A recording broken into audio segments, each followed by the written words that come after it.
You know, I was born and reared in the deepest part of this incredible land that we call the United States of America, and I am tremendously proud to be a Southerner.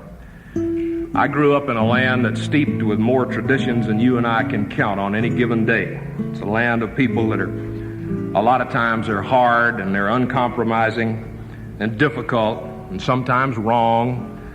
But it's a land of people that are as warm and as honest as the sweet nuzzle of a newborn calf on a very, very frosty morning.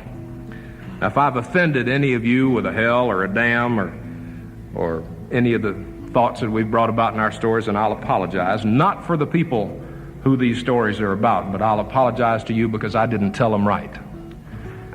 Hell and damn is a matter of conversation with us, and we just never give it any second thought, so I'll apologize. Won't that sound nice? Yeah.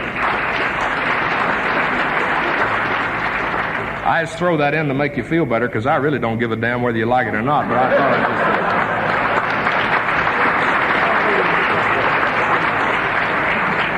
just... The South, where the voices of 50 neighbors, couldn't none of them sing very good, but you put them all together and they'd make the most beautiful sounds you ever heard, and all day singing and dinner on the ground, where the smell of a rising sea lights that fire in the eye of the old shrimper, spent most of his life working that Gulf Coast, where the grime and the dust and the heavy squint wrinkles sit on the brow of a man coming home to his woman after he spent a day breaking the new ground to get the crops in.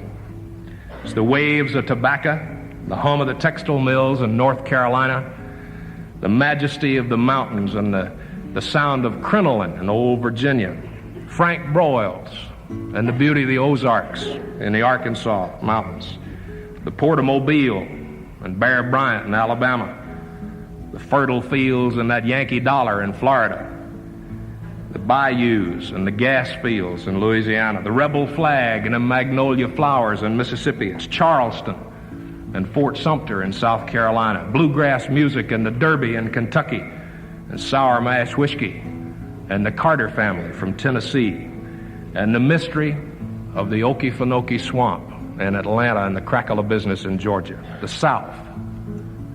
And the pride of being a Southerner is an awesome and a tangible thing to me, and my pride in being an American is equally as vast, because I love this land and I was blessed with being born here.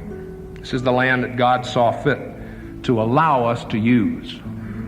Was born in the pain of revolution, and my personal pride swells a little more when I realize that I have ancestors from that war buried in this land that was forged into one by that awful crucible of civil war. America. That very word holds a promise of hope to millions of people the world over. It's the sound of the march of people who are doing good, the winds of grand achievement never dreamed of by those who suffered in the midwifery at Valley Forge and Gettysburg. And I love and have pride and great faith in this land that we call America. And if you share my fascination and my awe and respect and love for America, then I hold my hand to you and I call you brother.